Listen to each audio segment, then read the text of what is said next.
The sound of shattering glass echoed through the marble foyer, followed by the high-pitched wail of a 3-year-old who refused to be comforted by anyone wearing a uniform. Theodore Caldwell stood in his home office, watching through the security monitor as yet another nanny fled his penthouse apartment in tears. That made 7 in 4 months. He ran a hand through his dark hair and exhaled slowly. The weight of running a multi-billion-dollar pharmaceutical empire feeling lighter than the responsibility of raising his daughter alone. Maya had been impossible since her mother died 18 months ago. The accident had stolen his wife and left him with a grief-stricken toddler who screamed at the sight of strangers and only wanted the one person who could never come back. Theodore had thrown himself into work because it was the only thing that made sense anymore. Quarterly reports and merger negotiations followed logical patterns. His daughter's tantrums did not. He descended the curved staircase to find Maya sitting in a puddle of orange juice, her dark curls matted to her tear-streaked face, her small chest heaving with sobs. The housekeeper, Mrs. Chen, stood at a safe distance with a mop, looking helpless. "Mr. Caldwell, I am so sorry. She wanted to pour it herself, and when Miss Anderson tried to help, it's fine." Theodore knelt beside his daughter, careful not to touch her. She flinched away from physical contact these days. "Maya, let's get you cleaned up." "No, go away." She threw a plastic cup at him and he caught it reflexively. "You need a bath. You're sticky." "I want mommy." The words were a knife to his chest every time. "Want mommy, want mommy, want mommy." Theodore closed his eyes briefly. "I know, sweetheart, I know." By the time he had coaxed Maya into a bath and into clean clothes, bribed her with screen time and returned to his office, it was past 10 at night. His assistant had sent him 6 urgent messages about the product launch scheduled for next month. But all Theodore could think about was the terror in that nanny's eyes as she backed toward the elevator. He needed help, and he was running out of options. The employment agency called the next morning with barely concealed exasperation. "Mr. Caldwell, I'm going to be frank with you. Your daughter has developed a reputation in our network. I have one more candidate willing to try. Her name is Zoe Walsh, and she's young, but she has an unconventional background that might be exactly what Maya needs." "What kind of background?" Theodore asked, skepticism heavy in his voice. "She worked as a behavioral therapist for children with trauma before switching to private child care. She specifically requested cases other nannies wouldn't take." Theodore drummed his fingers on his mahogany desk. "Send her over this afternoon." Zoe arrived at 2 o'clock sharp, and Theodore was surprised when Mrs. Chen showed her into the living room. She was younger than he expected, maybe 25 at most, with auburn hair pulled back in a simple ponytail and green eyes that took in everything with calm assessment. She wore jeans and a soft blue sweater rather than the formal attire the other nannies had chosen, and she carried a worn backpack instead of a designer handbag. "Mr. Caldwell." She extended her hand, her grip firm and confident. "Thank you for meeting with me, Miss Walsh." He gestured for her to sit, taking the chair across from her. "I'll be honest, my daughter is difficult, very difficult. 7 nannies have quit in 4 months. I know, the agency briefed me." Zoe's expression remained neutral, matter of fact. "Your daughter lost her mother 18 months ago. She's 3 years old. That trauma manifests as attachment issues and behavioral outbursts. She's terrified of letting anyone else close because she's afraid they'll disappear too." Theodore blinked. None of the other candidates had spoken so directly about the situation. They had all danced around it with euphemisms and professional platitudes. "The agency said you worked in behavioral therapy for 2 years with kids who had experienced various forms of trauma, loss, abuse, neglect." I specialized in helping them rebuild trust and develop healthy coping mechanisms. Zoe leaned forward slightly. I'm not going to promise I can fix everything overnight, Mr. Caldwell, but I can promise I won't run away when things get hard. That's probably the most important thing Maya needs right now: consistency. Where is Maya now? Zoe asked. In her playroom with Mrs. Chen. She refuses to come out when strangers visit. Can I see her? Not interact, just observe. Theodore led her down the hallway to the playroom door, which was slightly ajar. Through the gap, they could see Maya sitting on the floor surrounded by stuffed animals, talking to them in a quiet voice.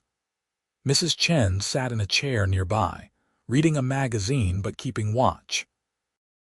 Zoe watched for several minutes in silence. Theodore found himself watching her instead, noting the way her eyes softened, the slight tilt of her head as she listened to Maya's one-sided conversation with a threadbare bunny. She's protecting herself, Zoe said quietly. The animals are safe. They can't leave her. Can you help her? The question came out more desperate than Theodore intended. Zoe turned to look at him, and something in her gaze made his chest tighten. Not pity exactly. Understanding, maybe. I'd like to try. But I need you to understand that this isn't going to be a typical nanny arrangement. I'm not just going to feed her and keep her alive. I'm going to work on helping her heal, and that means things might get worse before they get better. It means I'll need your cooperation and patience. Anything. Whatever she needs. Then I'll start tomorrow if that works for you. Theodore hired her on the spot. The next morning, Zoe arrived at 7:30 carrying her backpack and a small canvas bag. Theodore was already dressed for the office in a charcoal suit, reviewing reports over coffee in the kitchen. Good morning, Zoe said, setting her bags on the counter. Is Maya awake? She woke up an hour ago. She's watching cartoons in the living room. Theodore glanced at his watch. I usually leave by 8. Mrs. Chen can show you where everything is. I'd actually like you to introduce me to Maya if you can spare 10 minutes. Theodore hesitated. He was already running behind schedule, but something in Zoe's expression told him this mattered. All right. They found Maya curled up on the couch in flannel pajamas, clutching her bunny and staring at the television screen with glazed eyes. She didn't look up when they entered. Maya, Theodore said gently. This is Miss Zoe. She's going to spend time with you today. Maya's head whipped around and her face immediately crumpled.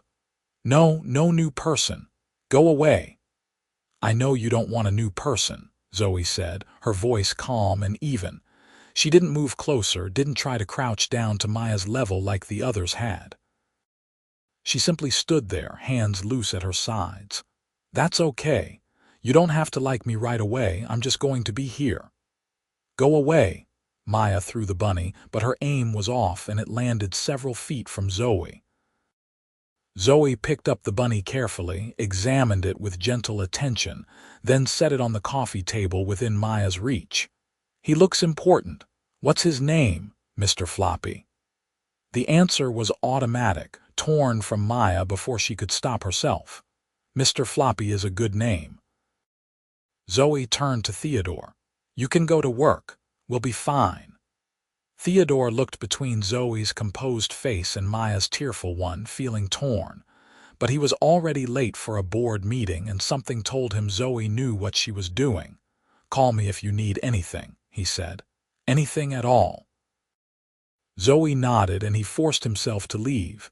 He lasted until noon before calling to check in. Mrs. Chen answered the house phone, her voice bright with surprise. Mr. Caldwell, everything is fine. Miss Walsh took Maya to the park. They left an hour ago. The park. Theodore couldn't keep the shock from his voice. Maya hadn't been to the park since her mother died. She refused to leave the apartment for anything other than doctor's appointments, and those required bribes and sometimes physical restraint. Yes, sir. Maya asked to go. Miss Walsh just said yes and helped her put on shoes. Theodore ended the call feeling unsettled. He tried to focus on the quarterly projections in front of him, but his mind kept drifting to the park 2 blocks from his building, wondering what magic Zoe had performed to achieve the impossible. When he arrived home that evening at 7, dreading the usual chaos of dinner and bedtime, he found the apartment quiet. Zoe was in the kitchen making grilled cheese sandwiches while Maya sat at the counter drawing with crayons. "You're back," Zoe said, looking up with a slight smile. "Good timing. Dinner's almost ready." Maya glanced at him, then returned to her drawing without the usual tantrum about him interrupting her routine. "How was your day?" Theodore asked, the question feeling absurdly domestic. "Good. We went to the park, played on the swings, fed some ducks. Then we came back and did some painting. Maya showed me her room and all her toys." Zoe flipped the sandwiches. "She took a 2-hour nap, which I think she needed." Theodore stared at her. "She took a nap, voluntarily. I told her we could make cookies after if she rested for a while. She was asleep in 5 minutes. Daddy, look." Maya held up her drawing, a chaotic mess of colors that might have been flowers or explosions. Theodore couldn't tell. "I made a garden. It's beautiful, sweetheart." He moved closer, and for the first time in months, Maya didn't flinch away when he pressed a kiss to the top of her head. After Maya was fed, bathed, and tucked into bed, a process that took only an hour instead of the usual 3, Zoe collected her bags from the kitchen. "Same time tomorrow?" she asked. "Wait." Theodore followed her to the foyer. "How did you do that? How did you get her to go to the park, to nap, to actually eat dinner without throwing it?" Zoe adjusted her backpack. "I didn't force her to do anything. I gave her choices and respected her feelings. When she said she didn't want a new person, I acknowledged that instead of trying to convince her otherwise. When she wanted to play alone, I let her, but I stayed nearby so she could get used to me. When she mentioned wanting to go outside, I said yes immediately instead of making it complicated." She paused. "Maya isn't being difficult because she's a bad kid. She's being difficult because her whole world fell apart and she needs to feel like she has some control. Once you give her that, she relaxes." Theodore felt something shift in his chest, a combination of gratitude and something else he couldn't quite name. "Thank you, really. I haven't seen her this calm in months." "It's only day 1, Zoe said, but her smile was warm. "The real test is consistency, but I think we made a good start." After she left, Theodore poured himself a glass of whiskey and stood at the window overlooking Central Park. For the first time since his wife's death, he felt something that might have been hope. The next 2 weeks passed in a blur of small miracles. Maya started smiling again, started talking more, started asking Zoe to read her stories and play make-believe games. She still had bad days where she cried for her mother and refused to eat, but Zoe handled those moments with the same patience and calm she brought to everything else.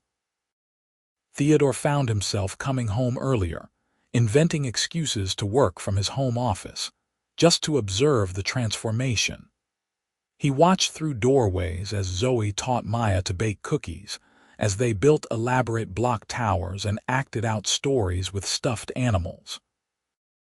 Zoe had a gift for meeting Maya exactly where she was emotionally, never pushing too hard but always gently encouraging growth.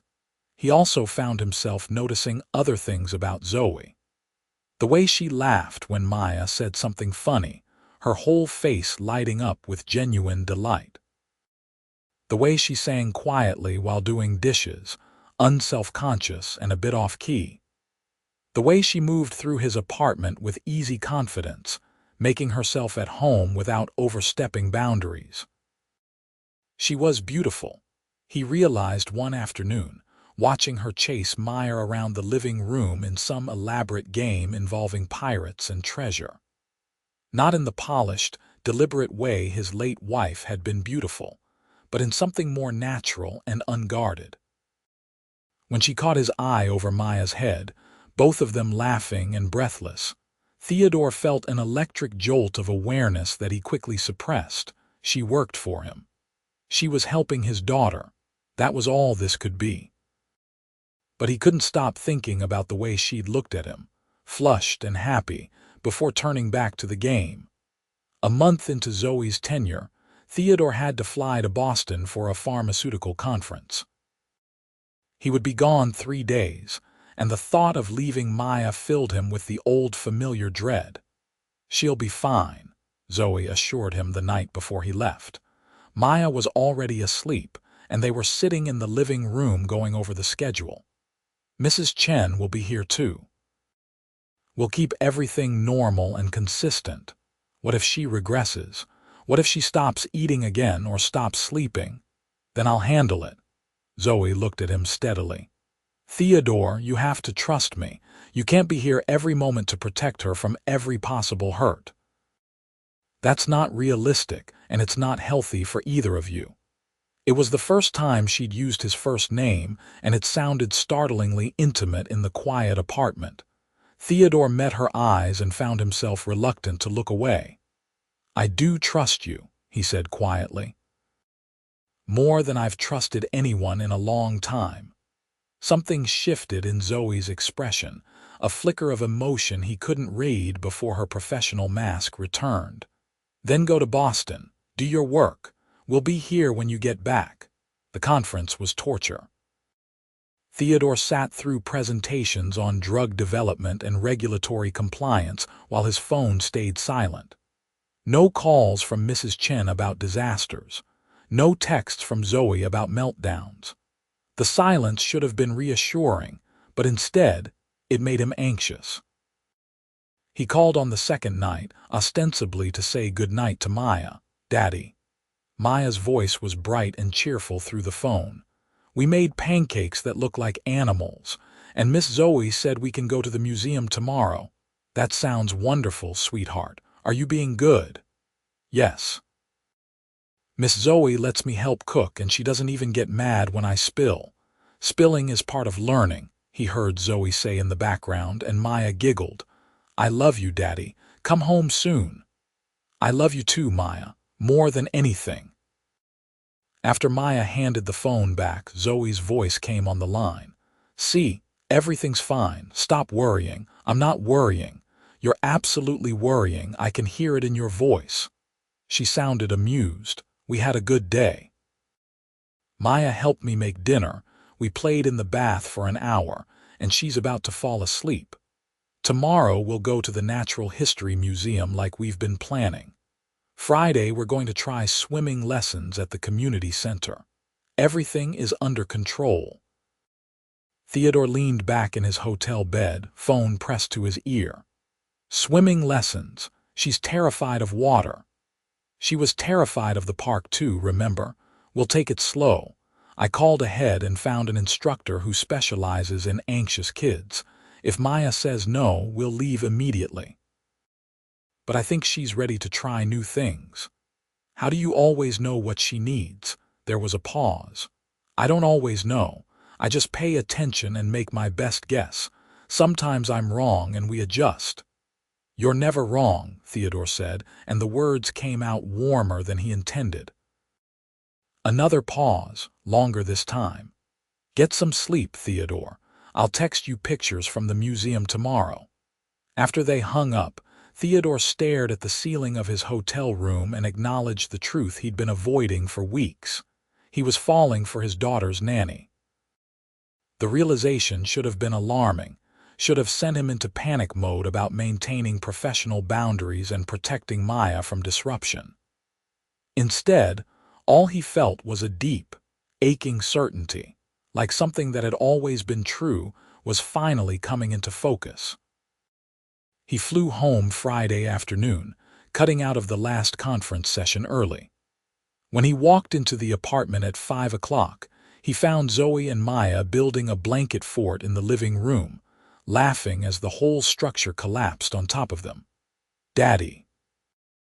Maya scrambled out of the blankets and ran to him, throwing her arms around his legs. "You're home. Look what we made." Theodore scooped her up, his heart swelling. "I see, it's very impressive. It keeps falling," Maya said seriously. "But Miss Zoe says that's okay because fixing it is part of the fun. Miss Zoe is very smart." Theodore looked over Maya's head to find Zoe watching them, a soft expression on her face. "How was Boston?" she asked. "Boring. I missed you both." The words hung in the air, and he watched color rise in Zoe's cheeks before Maya distracted them both by demanding he help rebuild the fort properly. They spent the evening together, the three of them, eating pizza in the blanket fort and watching movies. Maya fell asleep between them halfway through the second film, her head on Theodore's chest and her feet in Zoe's lap.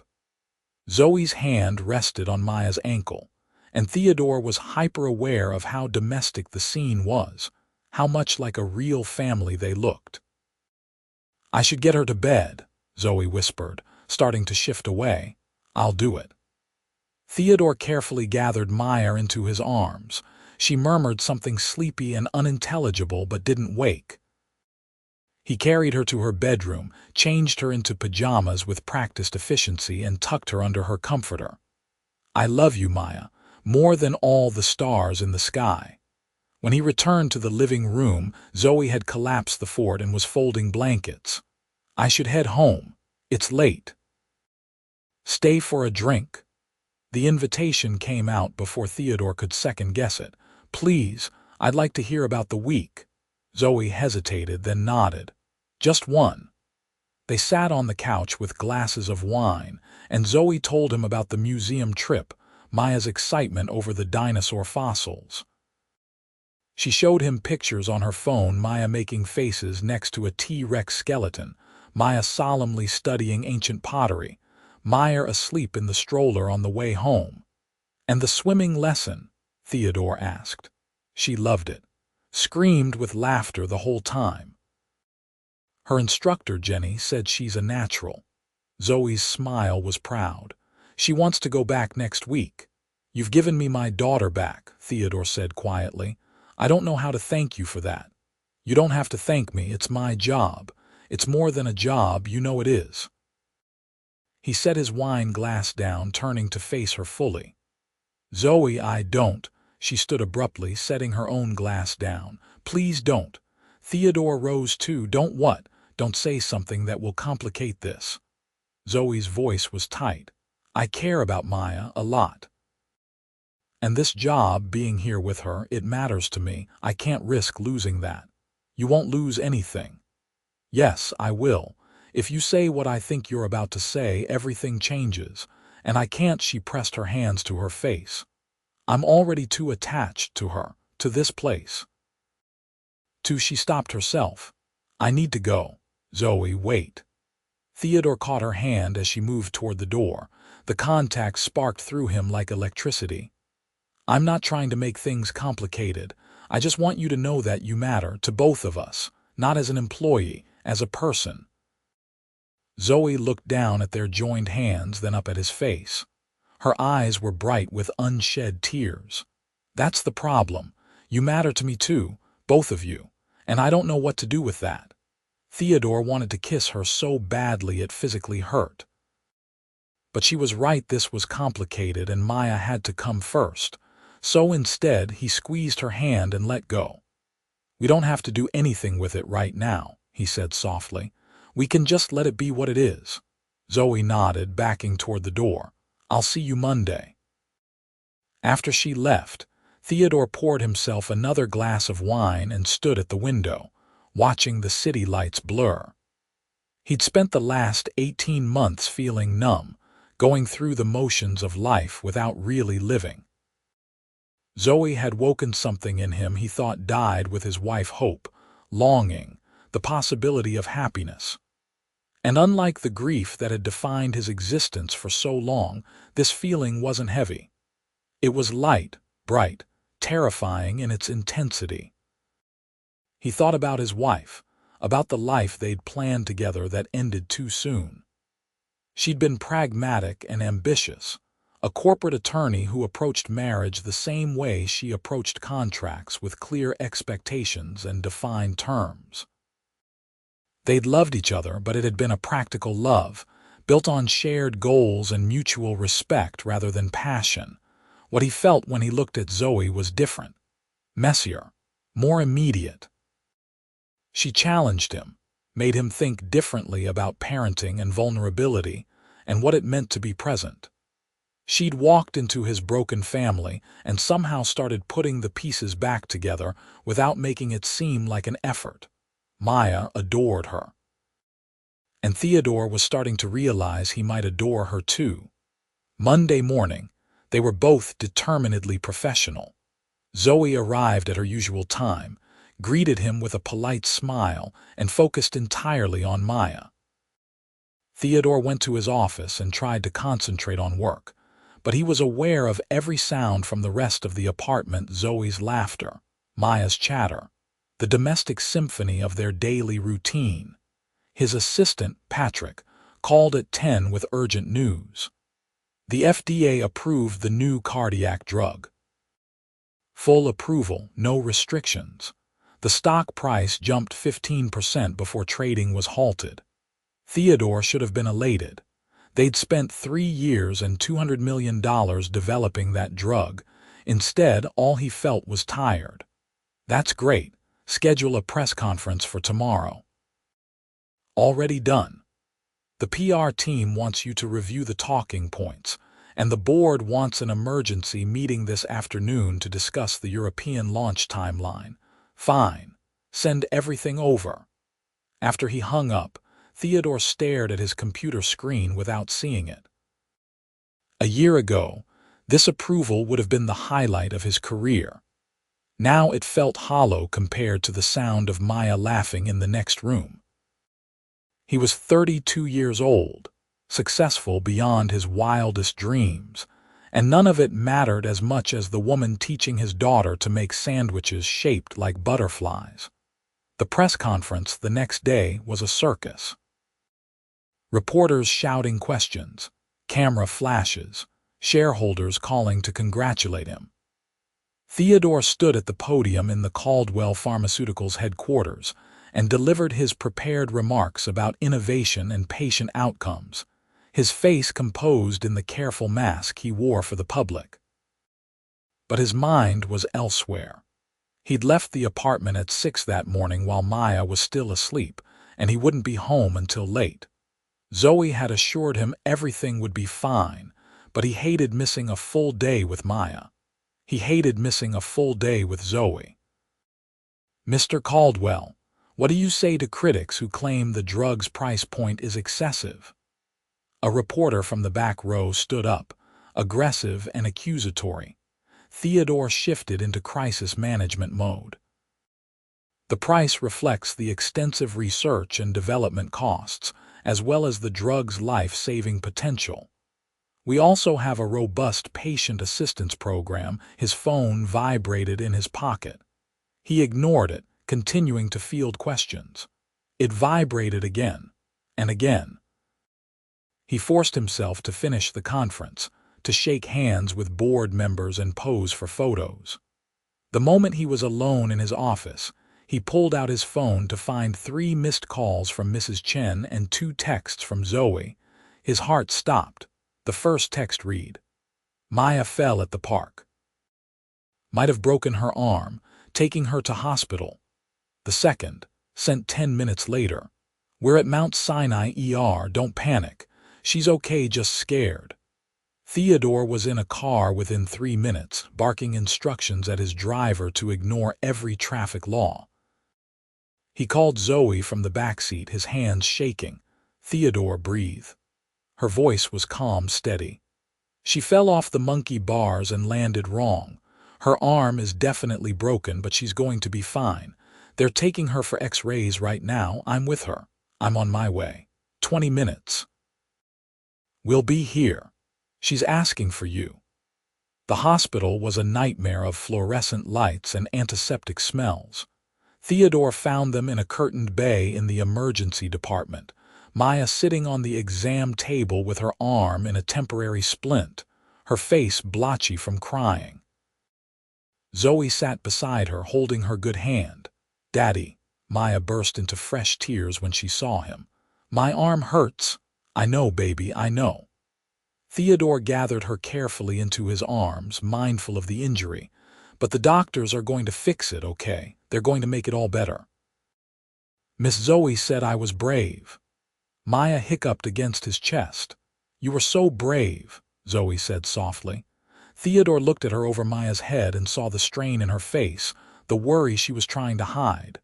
"Thank you," he mouthed. She nodded, blinking back tears of her own. The X-rays confirmed a simple fracture of the radius. The orthoptist, a cheerful woman named Dr. Patel, explained that Maya would need a cast for 6 weeks, but should heal perfectly. They gave her pain medication and put her in a bright purple cast covered in stickers, and by the time they left the hospital 3 hours later, Maya was drowsy but in better spirits. "Can Miss Zoe stay for dinner?" Maya asked as Theodore carried her into the apartment. "I want her to sign my cast first." "Of course I'll stay," Zoe said before Theodore could answer. "And I'll sign it with the biggest, brightest marker we can find." They ordered Thai food and ate in the living room with Maya propped up on pillows, her cast proudly displayed. Zoe drew an elaborate flower garden on the purple surface while Maya directed where each element should go. Theodore watched them, his chest tight with emotion. After Maya finally fell asleep, exhausted from the day's ordeal, Theodore and Zoe collapsed on the couch. "I'm sorry," Zoe said, her voice breaking. "I should have been watching her more carefully. I was right there, but she climbed so fast and I looked away for just a second. Stop." Theodore took her hand. "Kids fall, it's not your fault. But I'm responsible for her safety. That's my job. And you handled it perfectly. You got her to the hospital, stayed calm, made sure she felt safe. You did everything right." He squeezed her fingers. "I trust you with the most important thing in my life, Zoe. One accident doesn't change that." She looked at him with swimming eyes. "I was so scared. When she fell and started crying, I love her so much, Theodore. She's not just a job to me. I know." He pulled her into his arms and she came willingly, pressing her face into his shoulder. "I know." They sat like that for a long time, holding each other in the quiet apartment. Theodore could feel Zoe's heartbeat against his chest, could smell her shampoo, something floral and clean. When she finally pulled back, her cheeks were wet with tears. "I'm a mess," she said, laughing weakly. "You're perfect." The words came out raw, honest. "You're so perfect it scares me." Zoe's breath caught. "Theodore, I know we said we wouldn't do this. I know it's complicated, but I can't keep pretending I don't feel what I feel." He cupped her face gently. "I'm falling in love with you, Zoe. Maybe I already have fallen, and I don't want to hide it anymore." "I'm falling too," she whispered. "I've been since that first day when you looked so lost and I wanted to fix everything for you." Theodore kissed her then, soft and careful, like she was something precious that might break. She made a small sound in her throat and kissed him back, her hands fisting in his shirt. It felt like coming home after a long journey, like finding something he didn't know he'd lost. When they broke apart, both breathing hard, Zoe rested her forehead against his. "What do we do now?" "I don't know. Figure it out as we go." Theodore stroked her hair. "I just know I want you in our lives, not as Maya's nanny or not just as that, as more, as everything." "She has to come first," Zoe said fiercely. "Whatever happens between us, Maya's well-being comes first, always." "That's not negotiable." He kissed her again, slower this time, savoring it. "But I think we can make this work. If you want to try." "I want to try," Zoe said, and her smile was like sunrise. They took things slowly after that night, careful not to disrupt Maya's routine or confuse her about the change in dynamics. Theodore and Zoe still maintained professional boundaries during work hours, But after Maya went to bed, they would talk for hours in the living room, getting to know each other beyond the surface level. Zoe told him about growing up in a small town in Pennsylvania, the youngest of 4 siblings. Her father was a mechanic, and her mother taught elementary school. She'd worked her way through college on scholarships and student loans, driven by a fierce determination to help kids who needed advocates. "My older brother had severe anxiety as a kid," she explained one night, curled up beside Theodore on the couch. "Nobody understood what was happening. Teachers thought he was defiant. My parents tried everything, but nothing worked until we found the right therapist. She changed his life. And I watched that and thought, that's what I want to do. I want to be the person who helps when nobody else knows how." Theodore told her about building his pharmaceutical empire from a small biotech startup his father had left him. How he'd mortgaged everything to fund the research on their first major drug, how he'd nearly gone bankrupt twice before finding success. His marriage had been good but not great, a partnership that worked better on paper than in practice. "I loved Emma," he said carefully. "But we wanted different things by the end. She was ready to leave corporate law and stay home with Maya. I was working 16-hour days trying to launch our second product line. We kept missing each other." He paused. "I think if she'd lived, we might have eventually divorced." "That probably makes me terrible." "It makes you honest," Zoe said. "People grow apart. That doesn't mean you didn't love her or that her death doesn't matter. Sometimes I feel guilty for being happy now, like I'm betraying her memory. Do you think she'd want you to be miserable forever?" Theodore considered that. No. Emma was practical about everything, even emotions. She'd probably tell me to move on and give Maya a stable home. Then stop feeling guilty. Zoe kissed him softly. "You're allowed to be happy, Theodore. You're allowed to want more than just surviving." Maya's cast came off 6 weeks later, and she celebrated by demanding they all go to the park so she could properly conquer the monkey bars. Theodore tried not to have a heart attack as she climbed while Zoe spotted her carefully from below. "I did it," Maya shrieked from the top. "Daddy, look." "Miss Zoe, I did it." "You're amazing," Zoe called back. "Now come down carefully, remember what we practiced." They'd been dating for almost 2 months, though they hadn't told Maya yet. Theodore wanted to be sure this was permanent before introducing any changes to her life. But watching Zoe with Maya, seeing how naturally they moved together, he couldn't imagine a future that didn't include both of them. That evening after Maya was asleep, Theodore made dinner while Zoe sat at the kitchen counter, sipping wine and stealing vegetables from the cutting board. "Stop that," he said without heat, swatting her hand away. "You're ruining my mise en place."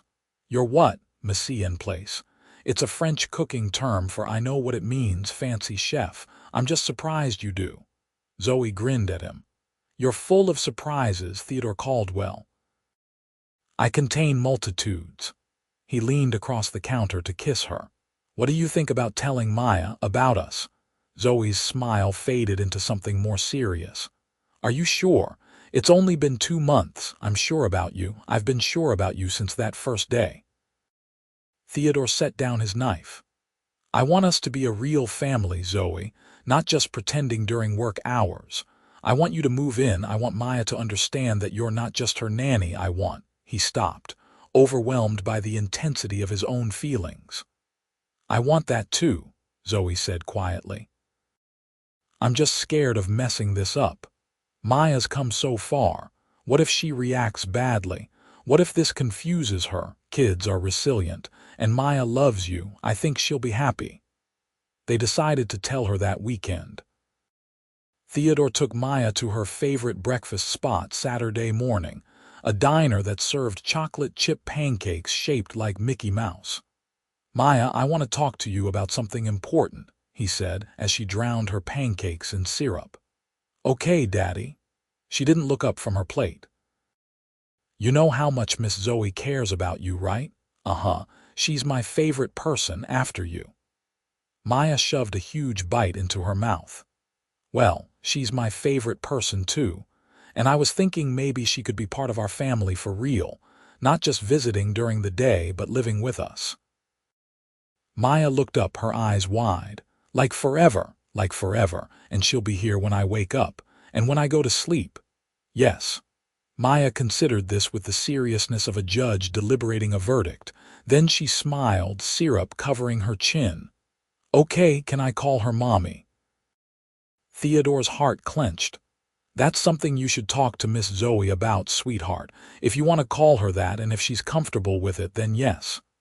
Will you marry her, like princes marry princesses, maybe someday? Would you like that? Yes. Maya bounced in her seat. And we can have a party with cake, and I can wear a fancy dress. Theodore laughed, relief flooding through him. Let's take it one step at a time, okay? When they returned to the apartment, Zoe was waiting nervously in the living room. Maya ran to her immediately. Miss Zoe. Daddy says you're going to live with us forever. Is that true? Zoe shot Theodore a look that was equal parts amused and panicked. If that's okay with you. It's super okay. Can I call you Mommy? Zoe's eyes filled with tears. She knelt down to Maya's level.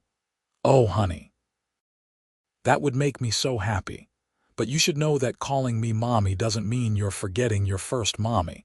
She'll always be special and important, okay? I'm just going to be here to love you too. I know, Maya said matter-of-factly. My first mommy is in heaven, but you're here. So I have two mommies. That's even better than one.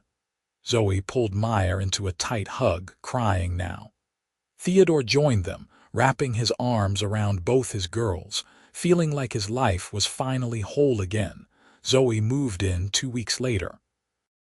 Theodore had been nervous about combining households, worried it would be awkward or uncomfortable. But Zoe fit into their space like she'd always been there.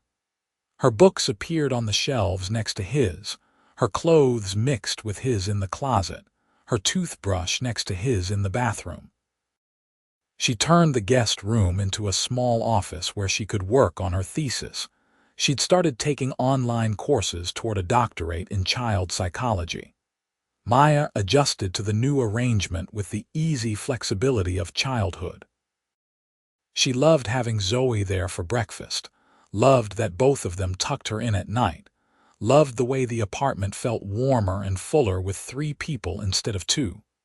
Theodore found himself happier than he'd been in years, maybe ever.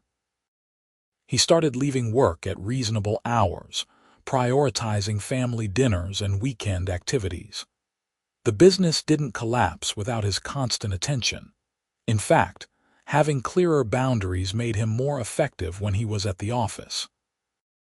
On a Tuesday evening in October, 6 months after Zoe had moved in, Theodore came home to find the apartment empty except for a note on the kitchen counter. Maya is having a sleepover at Mrs. Chen's granddaughter's house. I made reservations at 11 Madison Park for 7. Wear something nice. Love, Z. He smiled, warmth spreading through his chest. Zoe had been wanting to try the famous restaurant for months, but they'd never found time. He showered and changed into a suit, and when Zoe emerged from the bedroom in a deep green dress that made her eyes luminous, his breath caught. "You're stunning," he said. "You're not too bad yourself." She kissed him, then grabbed her clutch. "Come on, we'll be late." Dinner was perfect, innovative cuisine that was more art than food, impeccable service, an intimate table in the corner where they could talk without being overheard. Theodore told Zoe about the new drug trial launching in Japan, and she told him about her latest research on attachment theory in traumatized children. "I think I want to write my dissertation on resilience factors," she said, her face animated. "What helps some kids bounce back from trauma while others struggle? I have this theory that it's about secure attachment combined with perceived control, but I need to do more literature review." "You're brilliant," Theodore interrupted. "Have I told you that lately?" Zoe blushed. You're biased. Doesn't make it less true. Over dessert, Theodore reached across the table and took her hand. His heart was pounding, but he felt certain in a way he'd never been about anything else. Zoe Walsh, I need to tell you something. She looked up from her chocolate souffle, curious. What? You walked into my life when everything was broken. I was barely holding it together. Maya was falling apart and I had no idea how to fix any of it. And you just, he paused, searching for the right words. You made everything better, not by fixing us but by showing us how to fix ourselves. You gave Maya her childhood back. You gave me hope. You made our house feel like a home. Zoe's eyes were bright with tears. Theodore, I'm not finished. He pulled a small velvet box from his pocket and opened it, revealing a simple platinum band with a single diamond. I love you. I love the way you sing in the shower, and the way you let Maya paint your nails terrible colors, and the way you make me think about things differently. I love your laugh and your mind, and the way you look first thing in the morning. I want to spend the rest of my life loving you. Will you marry me? Zoe pressed her free hand to her mouth, tears spilling over. Yes. Yes, of course, yes. Theodore slipped the ring onto her finger, and then he was pulling her into his arms, kissing her while the other diners politely applauded. When they broke apart, both laughing and crying, Zoe held up her hand to admire the ring. It's perfect, she whispered. You're perfect. They told Maya the next morning over breakfast. Theodore had been worried she might feel left out or upset, but she simply looked at Zoe's ring and said, Does this mean we're having the party with cake? Yes, baby, Zoe said, laughing. We're having a party with cake. And I get to wear a fancy dress, the fanciest dress we can find. Okay. Maya returned to her cereal, apparently satisfied. Theodore caught Zoe's eye across the table and saw his own wonder reflected back at him. How had he gotten so lucky? How had he found someone who loved his daughter as fiercely as he did, who challenged and supported him in equal measure, who made every day feel like an adventure? They were married 4 months later in a small ceremony at the New York Botanical Garden. Maya was the flower girl in a princess dress that made her look like something from a fairy tale. She took her duties very seriously, scattering rose petals with solemn concentration as she walked down the aisle ahead of Zoe. When Zoe appeared, Theodore felt his throat close up with emotion. She was radiant in a simple white dress, her hair loose and wild with flowers woven through it. She walked toward him with a smile that said she knew exactly how lucky they both were, how impossible this all seemed, how grateful they were to have found each other. The ceremony was short and sweet. They'd written their own vows, and Theodore's voice shook as he promised to love Zoe through everything, to be her partner and her safe place, to choose her every single day. Zoe promised to love him and Maya with her whole heart, to build a life full of laughter and adventure, to always be honest even when it was hard. When the officiant pronounced them married, Theodore kissed his wife like she was oxygen and he'd been drowning. Maya cheered loudly from the front row, and everyone laughed.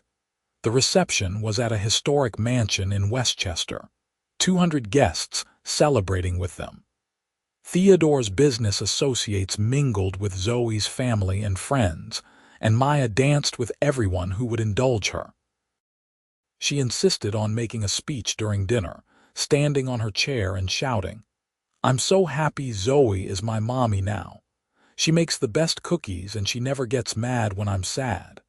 Zoe pulled Maya into a fierce hug, both of them crying happy tears. As the evening wound down, Theodore and Zoe slow danced under string lights while Maya slept on Mrs. Chen's lap nearby, exhausted from excitement. "How are you feeling, Mrs. Caldwell?" Theodore murmured against Zoe's hair, like the luckiest woman alive. She pulled back to look at him. 3 years ago, I was barely making rent, working 3 jobs, wondering if I'd ever figure out what I wanted from life. Now I have you and Maya and this whole beautiful future stretching out ahead. It doesn't feel real. It's real. I promise." He kissed her softly. "And it's only going to get better." 2 years later, Zoe gave birth to twin boys, Lucas and Ethan. Maya, now 7 years old, appointed herself their chief protector and entertainer.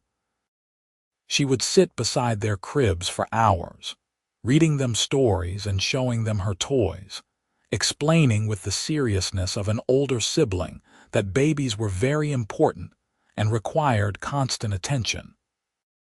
Theodore watched his family grow and change, watched Zoe juggle motherhood and her doctorate with graceful determination, watched Maya blossom into a confident, happy child who barely resembled the terrified toddler she'd once been.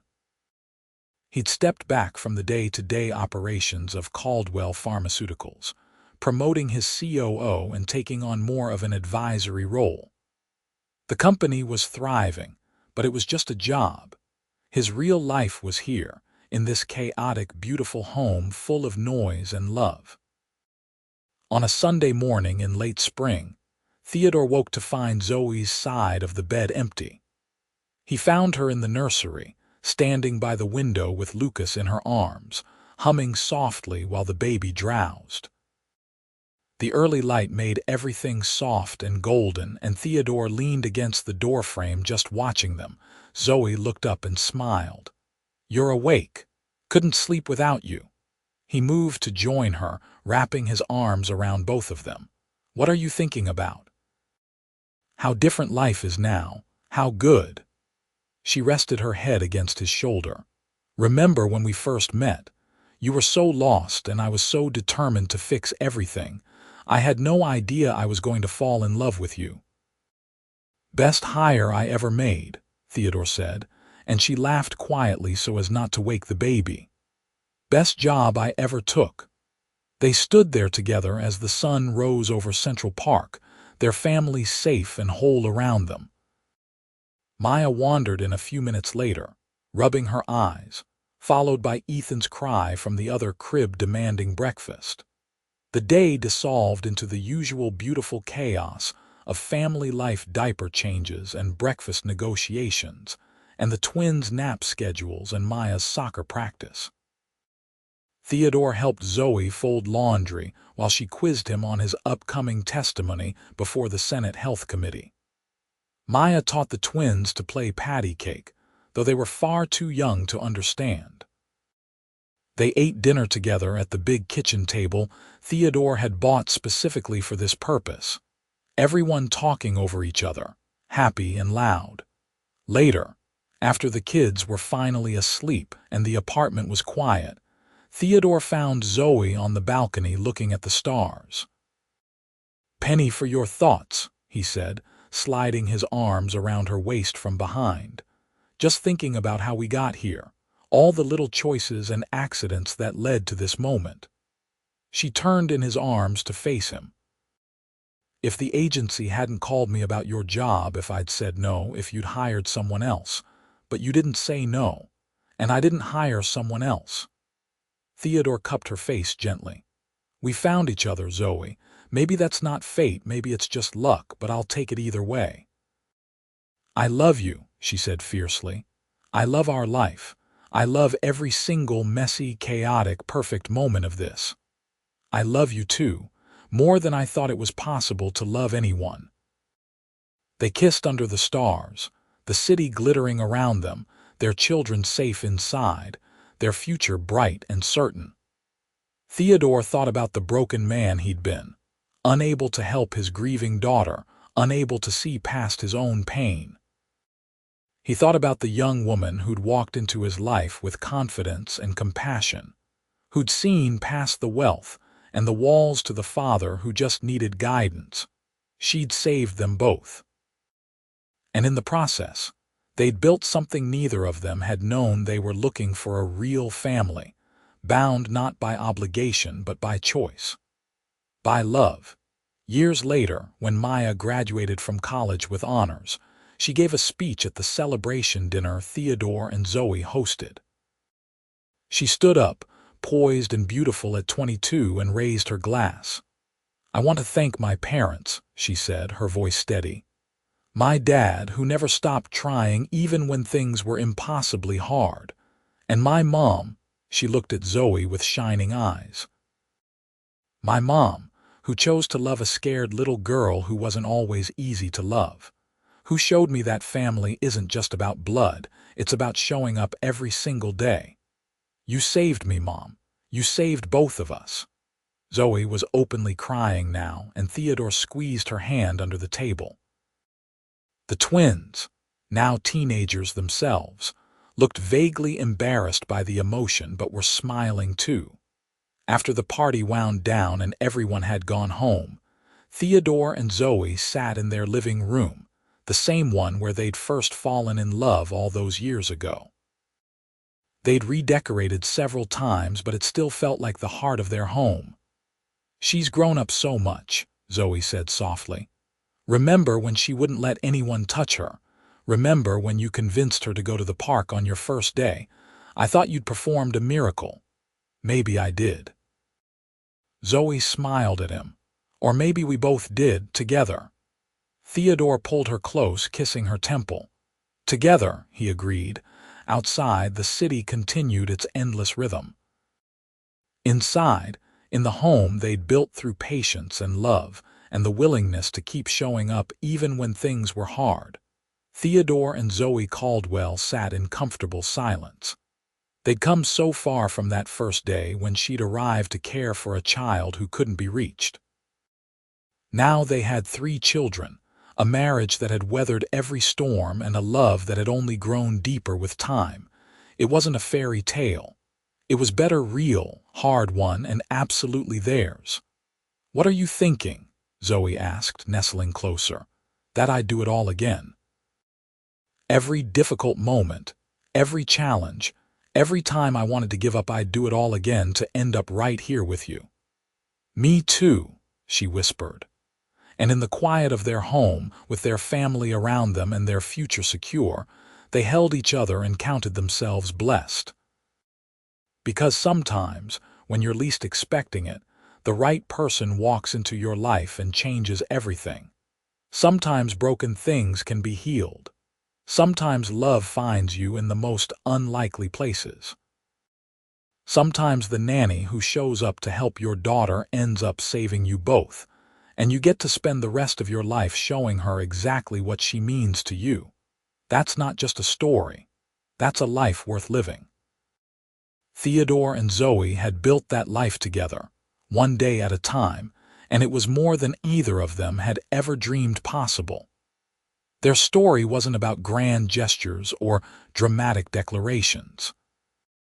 It was about choosing each other every morning, about showing up when things were hard, about building something lasting from the broken pieces they'd started with. It was about a man who learned that being vulnerable wasn't weakness, and a woman who learned that being loved didn't mean losing herself. It was about a little girl who found her voice again, and 2 people who found each other exactly when they needed to most. And they lived happily ever after, not because everything was perfect, but because they'd learned that love means staying even when things are imperfect. It means growing together. It means building a home where everyone belongs. That was their story. And it was, Theodore thought as he held his wife close in their quiet living room, the best story he'd ever been part of. The end came not with fanfare but with peace, the deep, abiding peace of knowing you're exactly where you're meant to be, with exactly who you're meant to be with. And for Theodore Caldwell, who'd once thought happiness was something that happened to other people, that was everything.